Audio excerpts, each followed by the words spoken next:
প্রিয় দর্শক, কে বলছেন, কোথা থেকে বলছেন, আপনার প্রশ্নটি করুন প্লিজ।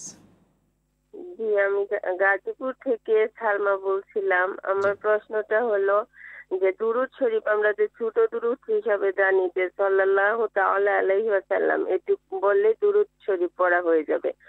তো আমি এক জায়গায় শুনেছি যে একজন হুজুরি বলছেন যে হুম। এইটুক শুধু নবীজি সাল্লাল্লাহু আলাইহি সাল্লামের নাম শোনার পরে এইটুক প্রযোজ্য, কিন্তু এমনিতে ওজিফা করলে হবে না। আচ্ছা। এটা এইটুকুই আমি একটু জানতে চাইছি।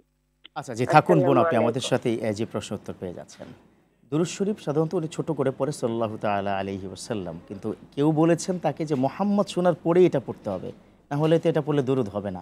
অনেকটা এই ধরনের তিনি কথা শুনেছেন। আসলে বোনের কথাটা শুনেছি আমি যে রসুলের নাম যখন আসে মোহাম্মদ সাল্লাল্লাহু আলাইহি ওয়াসাল্লাম আমরা এটা পড়ি, এটা ঠিক আছে, অসুবিধা নেই, এটাও দুরূদ রসুলের নামের পরে।